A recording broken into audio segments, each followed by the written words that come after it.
नमस्कार, मैं हूं अंकुर। आप देख रहे हैं सत्य हिंदी का न्यूज बुलेटिन। एक नजर डाल लेते हैं अब तक की खबरों पर।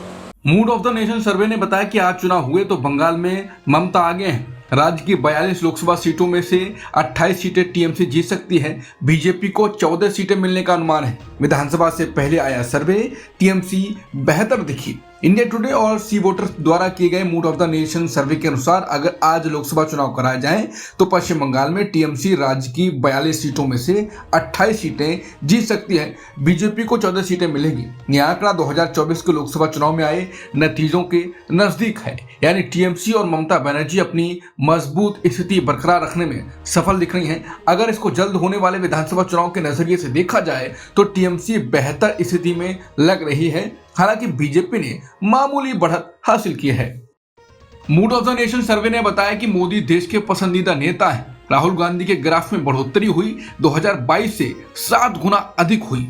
सर्वे ने बताया कि मोदी के सामने सबसे मजबूत नेता राहुल गांधी हैं। ममता केजरीवाल पीछे हुए।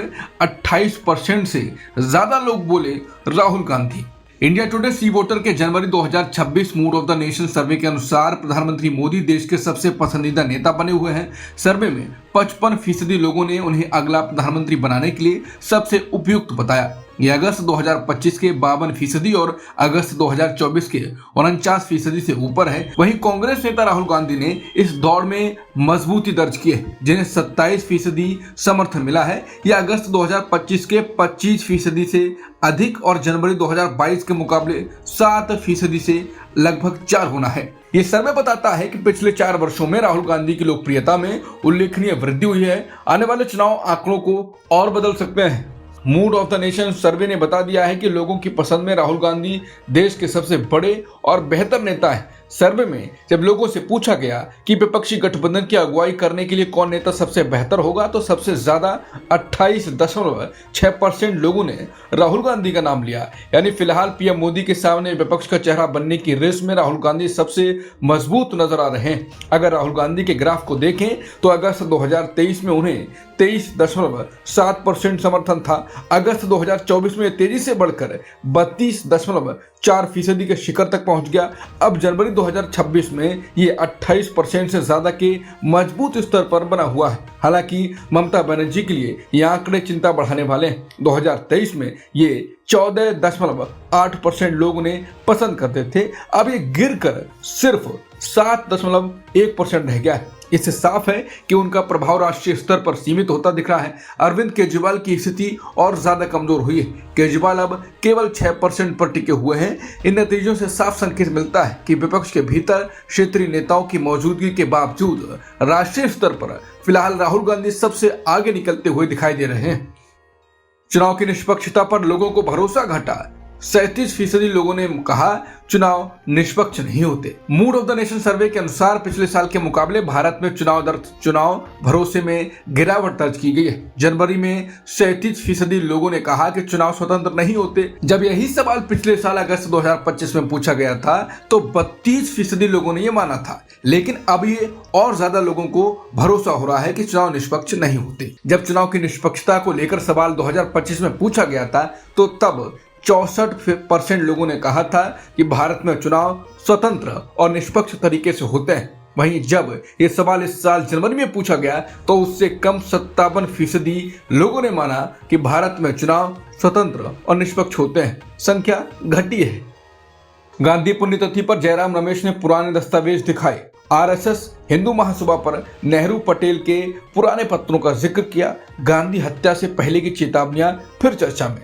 महात्मा गांधी की पुण्यतिथि पर कांग्रेस नेता जयराम रमेश ने 1948 के 2 ऐतिहासिक पत्रों का जिक्र करते हुए आरएसएस और हिंदू महासभा की गतिविधियों पर गंभीर सवाल उठाए हैं। जयराम रमेश ने बताया कि गांधी जी की हत्या से ठीक 2 दिन पहले जवाहरलाल नेहरू ने श्यामा प्रसाद मुखर्जी को एक पत्र लिखा था। इसके कुछ महीनों बाद 18 जुलाई 1948 को सरदार वल्लभ भाई पटेल ने भी मुखर्जी को पत्र लिखकर आरएसएस और हिंदू महासभा की गतिविधियों की आलोचना की थी। रमेश ने कहा ये दोनों पत्र खुद को राष्ट्रवाद का संरक्षक बताने वाले संगठनों पर कड़े आरोप लगाते हैं। उन्होंने सोशल मीडिया पर यह बात रखते हुए एक मौजूदा सांसद के उस पुराने विवादित बयान पर भी इशारा किया जिसमें उन्होंने कहा था कि वो गांधी और गोडसे में से किसी एक को नहीं चुन सकते।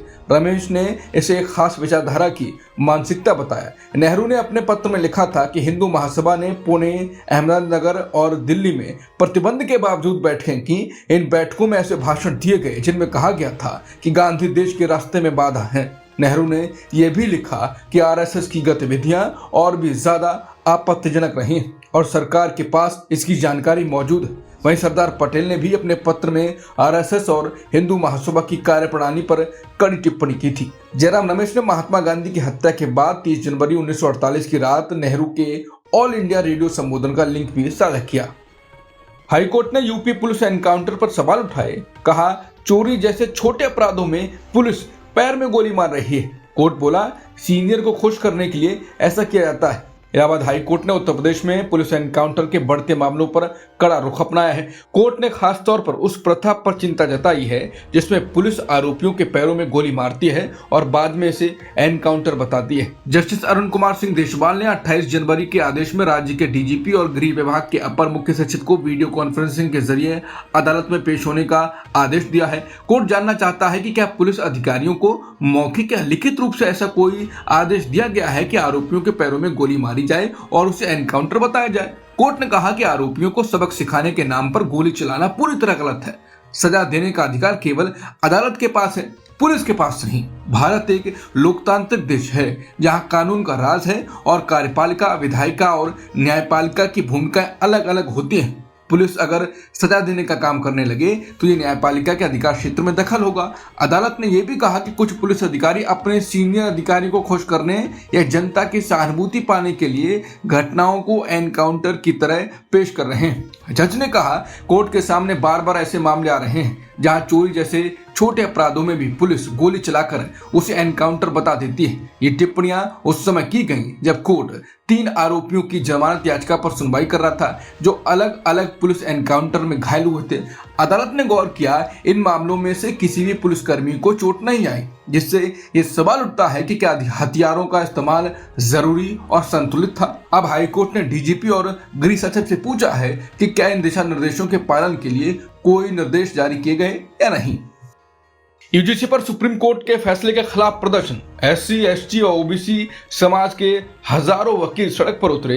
कंचना यादव बोली, भाजपा हमारे साथ दोहरा खेल खेल चुकी है। प्रियंका भारती ने कहा कि फैसले को बहुजन समाज अपने हित में घोर अन्याय मान रहा। यूजीसी एक्ट पर सुप्रीम कोर्ट के फैसले के खिलाफ अब एससी, एसटी व ओबीसी समाज विरोध कर रहा है। उत्तर प्रदेश के फतेहपुर जिले में इस कानून के समर्थन में एससी, एसटी व ओबीसी समाज के हजारों अधिवक्ता सड़क पर उतरे और आंदोलन किया। इस पर आरजेडी नेता कंचना यादव ने कहा कि भाजपा ने जो ओबीसी के साथ छल किया है उसके विरोध में ओबीसी, एससी, एसटी के वकील विरोध प्रदर्शन कर रहे हैं। खामियों से भरा हुआ कानून लाया गया, फिर उसी यूजीसी बिल को अदालत के माध्यम से भाजपा ने खुद ही रुकवा दिया। देश के पिछड़े दलितों और अल्पसंख्यकों, अब सुन लो, भाजपा हमारे साथ दोहरा खेल खेल चुकी है। प्रियंका भारती ने भी एक और विरोध का वीडियो ट्वीट कर कहा कि सुप्रीम कोर्ट के यूजीसी एक्ट पर दिए फैसले को बहुजन समाज अपने हितों में घोर अन्याय मानना है। इसे पक्षपाती मानते हुए बहुजन आज सड़कों पर उतरा हुआ है। देश में जातिगत भेदभाव करने की छूट नहीं दी जा सकती। आर्थिक सर्वे में आरटीआई कानून की समीक्षा की मांग। कहा गया कि ज्यादा पारदर्शिता के कारण अफसर खुलकर राय नहीं दे पाते। सरकार को जवाब देने वाले कानून को दबाने की कोशिश है क्या?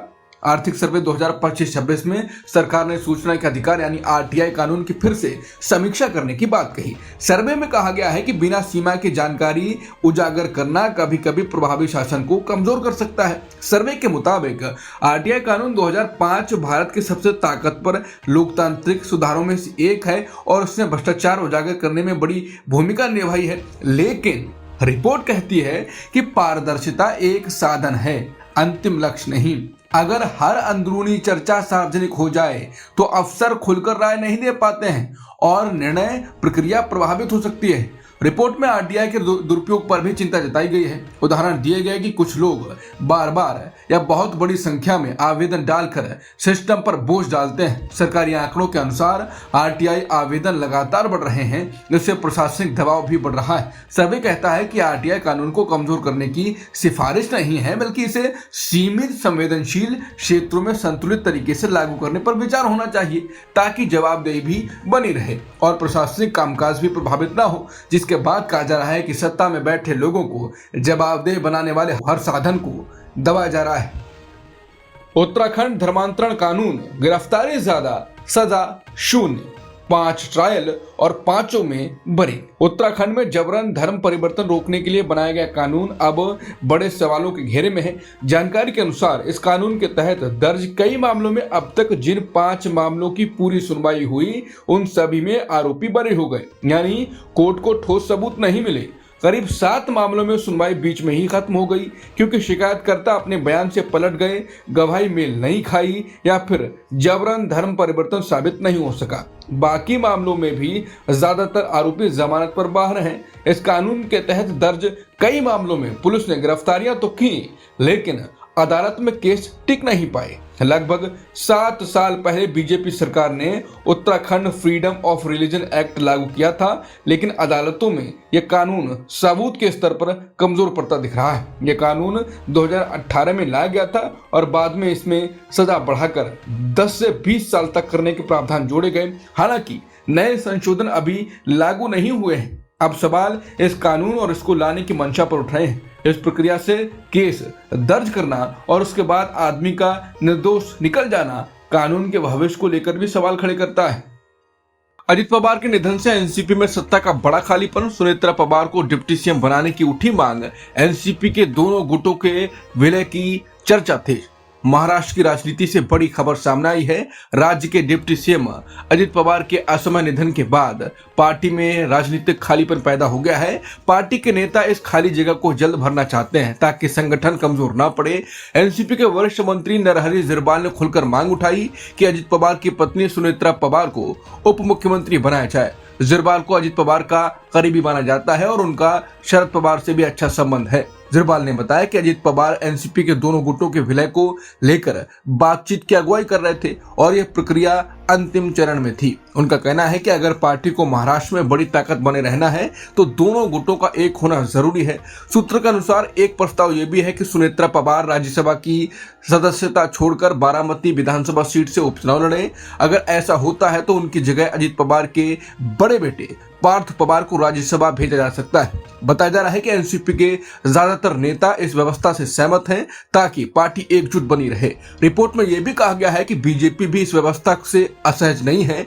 बीजेपी की महाराष्ट्र इकाई ने अखबारों में पूरे पेज का श्रद्धांजलि विज्ञापन छापा, जिसे राजनीतिक संकेत माना जा रहा है। राजनीतिक जानकारों का मानना है कि अगर एनसीपी टूटती है तो उसकी जगह कांग्रेस ले सकती है। इसलिए फिलहाल कोशिश यही है कि पार्टी बिखरने ना पाए और नेतृत्व का फैसला जल्द हो।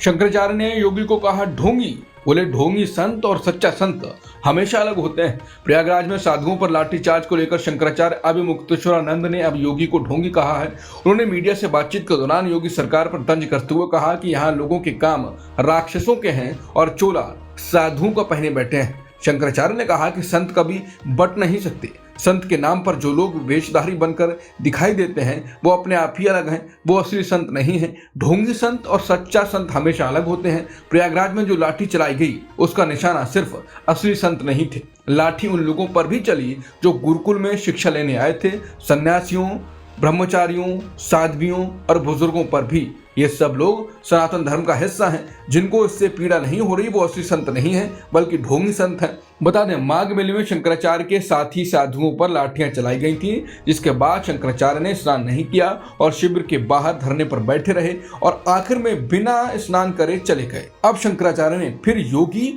और वो साधु जो योगी के समर्थन में बोल रहे हैं उन पर निशाना साधा है, जिससे इशारा मिल रहा है ये मुद्दा लंबा चलने वाला है। 2027 से पहले ऐसे मुद्दे योगी के सामने और खड़े हो सकते हैं। जमात इस्लामी प्रमुख बोले महिला पार्टी प्रमुख नहीं बन सकती। जमात का बयान धार्मिक और जैविक अंतर तय करते हैं नेतृत्व। बांग्लादेश में चुनाव से पहले महिला नेतृत्व पर बड़ा विवाद। बांग्लादेश के जमात इस्लामी के अमीर डॉक्टर शफीकुर रहमान ने कहा कि महिलाएं कभी भी उनकी पार्टी के प्रमुख नहीं बन सकती। उन्होंने कहा कि नेतृत्व का स्वरूप मजहब और बायोलॉजिकल अंतर से जुड़ा है। अल जजीरा को दिए इंटरव्यू में उन्होंने कहा कि पुरुष और महिलाएं अलग तरह से बनाए गए हैं। उन्होंने महिलाओं की भूमिका को मातृत्व और देखभाल से जोड़ते हुए कहा, ये अंतर जिम्मेदारियों और नेतृत्व की योग्यता को प्रभावित करते हैं। महिलाओं के काम को लेकर भी उन्होंने राय रखी। उनका कहना था कि 8 घंटे की नौकरी वाली व्यवस्था महिलाओं की मातृत्व और देखभाल की भूमिका को पूरी तरह ध्यान में नहीं रखती। उन्होंने सुझाव दिया कि जो महिलाएं चाहें उन्हें कुछ समय के लिए कम या लचीले काम के घंटे मिलें। हालांकि उन्होंने ये भी कहा कि जो महिलाएं पूरा 8 घंटे काम करना चाहें उन्हें इसकी पूरी अनुमति होनी चाहिए। डॉक्टर रहमान ने यह भी साफ कहा कि उनकी पार्टी ने आगामी चुनाव के लिए किसी भी महिला उम्मीदवार को टिकट नहीं दिया है। उन्होंने इसे बांग्लादेश की राजनीतिक संस्कृति का हिस्सा बताया और कहा कि पार्टी भविष्य की तैयारी कर रही है और बदलाव धीरे धीरे होगा। बता दें 2024 के जन विद्रोह के बाद जमात इस्लामी खुद को एक बड़ी राजनीतिक ताकत के रूप में स्थापित करने की कोशिश कर रही है और चुनावी रणनीति तेज कर चुकी है। फरवरी में होने वाले चुनाव में इसकी ताकत बढ़ सकती है। शेख हसीना का बांग्लादेश चुनाव पर बड़ा हमला, बोली निष्पक्ष चुनाव नहीं तो देश में अस्थिरता बढ़ेगी। बांग्लादेश की राजनीति में चुनाव से पहले पूर्व प्रधानमंत्री शेख हसीना ने गंभीर सवाल खड़े कर दिए हैं। दरअसल शेख हसीना की पार्टी अवामी लीग को चुनाव लड़ने से रोक दिया गया है। इसके बाद हसीना ने अंतर्राष्ट्रीय मीडिया से बात करते हुए कहा कि अगर चुनाव सभी को शामिल करके स्वतंत्र और निष्पक्ष तरीके से नहीं कराए गए तो बांग्लादेश लंबे समय तक अस्थिरता झेलेगा। उन्होंने आरोप लगाया कि नोबेल शांति पुरस्कार विजेता मोहम्मद यूनिस की अगुवाई वाली अंतरिम सरकार ने जानबूझकर उनके करोड़ों समर्थकों को चुनाव प्रक्रिया से बाहर कर दिया है। हसीना के मुताबिक जब देश की बड़ी आबादी को राजनीतिक भागीदारी से वंचित किया जाता है तो इससे नाराजगी बढ़ती है, संस्थाओं पर भरोसा कम होता है और भविष्य में बड़ा संकट खड़ा हो सकता है। हसीना ने साफ शब्दों में कहा कि जो सरकार बहिष्कार के आधार पर बनती है वो बटे हुए देश को एकजुट नहीं कर सकती। रूस ने जेलेंस्की को मॉस्को बुलाया, शांति वार्ता तेज। रूस ने यूक्रेन के राष्ट्रपति वोलोदिमीर जेलेंस्की को शांति वार्ता के लिए मॉस्को आने का न्योता फिर दोहराया है।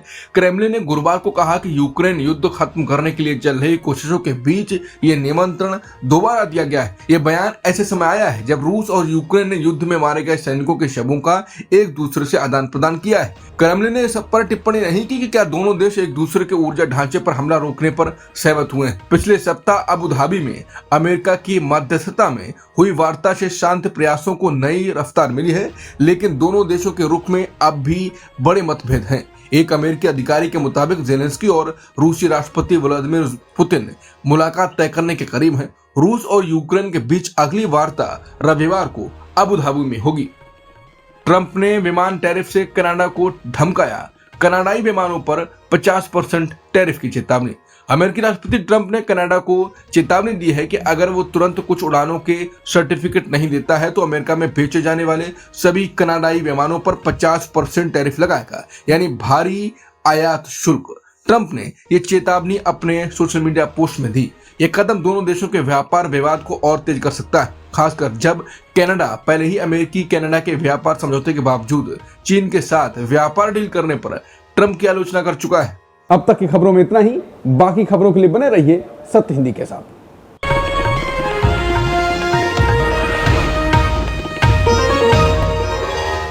Copyright disclaimer under Section 107 of the Copyright Act 1976. Allowance is made for fair use for purposes such as criticism, comment, news reporting, scholarship, and research. Fair use is a use permitted by copyright statute that might otherwise be infringing.